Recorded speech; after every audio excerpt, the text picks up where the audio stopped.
Okay, so I'm rolling, so go ahead and just state your name. I'm Samir Verma. You can look at me. Okay. Yeah. Okay. And what's your connection with OLPC? So my connection with the OLPC, so I sort of organize the One Laptop Per Child San Francisco community here. That's what I do now. And I got started about 3 years ago, way back when this project was very new. So that's sort of my hook into how I got into this. And what was that moment that got you? So way back in 2007, there was this program where they said, oh, if you want to help us develop something, write to us, we may send you a laptop. So I'll be honest, I wanted that laptop, right? I had no idea about the rest of the project. So I got the laptop, and then I started working on it and got very interested in the project. And so, it was the open source aspect of it, the aspect of a technologically superb machine in terms of the mesh network and all of those things. So my background is that I'm a professor at San Francisco State. Information systems is what I do. So, working on Linux and databases and networks is kind of what I do in terms of my profession. What got me really into the project was that part of my family lives in a small village in India.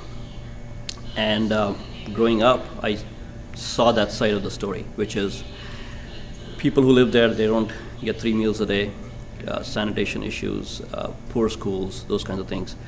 So I was sort of able to take this project, which is this laptop that can be a source of information, and then relate that to the people on the other end, which is, can this make a difference in their lives? And it was just not just a story for me. It wasn't something I saw on TV. I had firsthand experience with these people. I know them personally. And so that's really what got me hooked into this, that this is something that I can really work with and maybe someday take it over there. So that's really what got me into it and kept me into the project. And then what was the most difficult parts you've found? So let me talk to them in a couple different pieces. There is the OLPC SF community here. We've got about 160 people on the email list. We do monthly meetings. Some meetings will pull in about 5 people, some will pull in 80 people, it varies. Keeping the group here interested and involved, and they figure out what they want to do, that's a lot of work. They have a lot of enthusiasm, they want to do a whole lot of things. Matching their skill set with what the need is a big challenge. So from a community perspective, working with volunteers and keeping everybody engaged is a big challenge. So a couple of years ago, we got to a point where we figured, the hype's over, this group's gonna fall apart. And then we took a page from the sugar approach, if you will, which is kids get involved in things because it's an activity, right? So we said we need activities. We need to take people and get them involved with deployments, get them involved with projects. So we sort of become a hub. You bring in your skill set, we bring in a project, we put it together, and we have something new. So we've done that, and so far it's holding up, and we have 12 projects that grow out of here, and we've got everything from sort of a humanitarian aspect of it to testing school servers and those kinds of things. So that's the community aspect. In a deployment, so I've got 3 main projects I work with. There's a Madagascar project, there are a couple of projects in India, and there's a project in Jamaica. The challenges are taking something like this, going over there, being able to explain this to the local people there, the local community. They don't have the big picture. They don't see things the way I do. So they don't have the same appreciation for what I'm trying to, bring to them.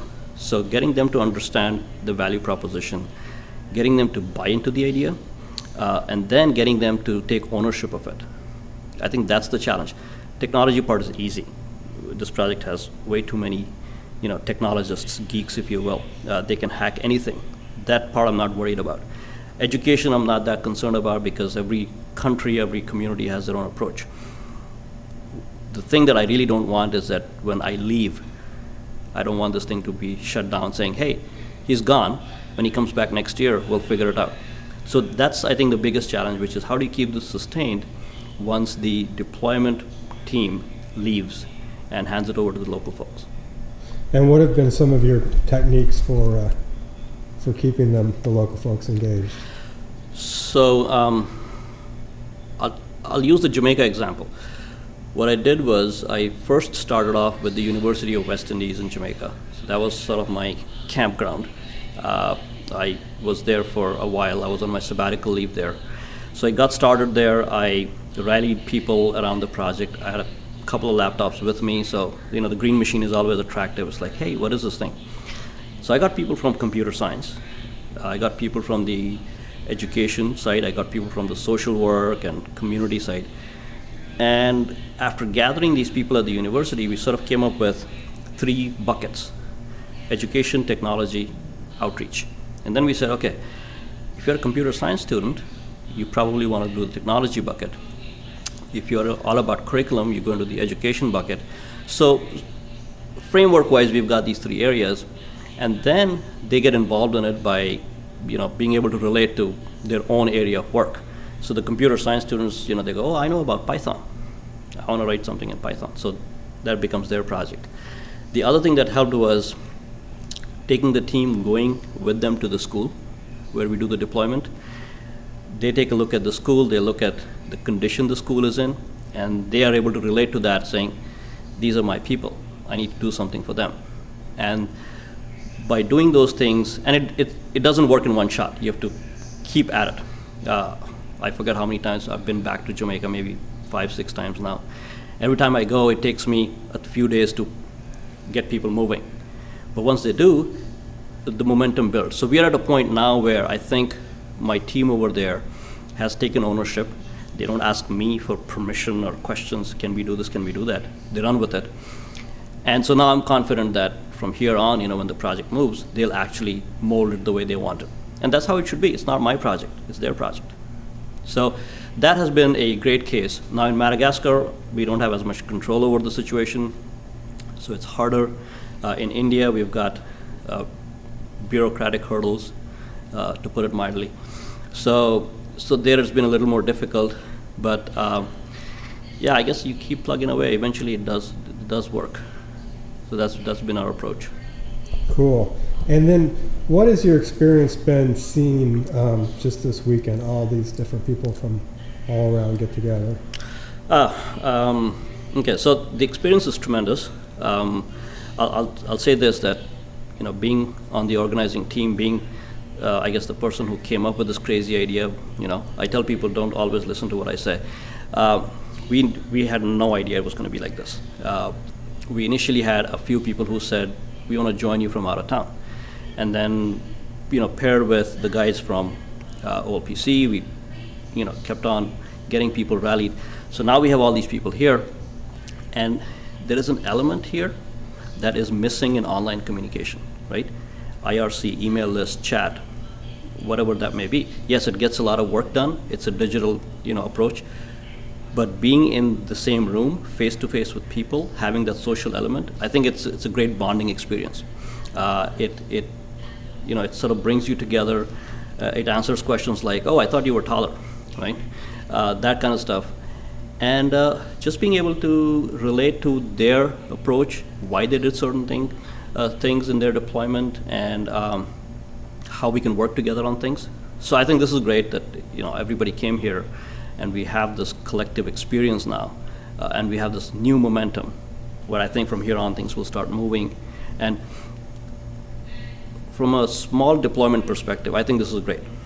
In most cases, we hear a lot about the big deployments, Ministry of Education with this big report and that stuff. The guys with 15 laptops in Madagascar, don't show up on the radar. But they have real problems. And somebody needs to address that. And I think this forum is great for that, to be able to, hear about their issues, go down to a place around the corner, get a beer, and sit down and say, okay, what are you doing with your 15 XOs? Do you have battery problems? I have a script for you. That doesn't happen because I think it gets drowned in the big deployment picture. So for me, that has been a terrific thing, that we got all these people here speaking about their problems with smaller deployments, and now I think they have some momentum.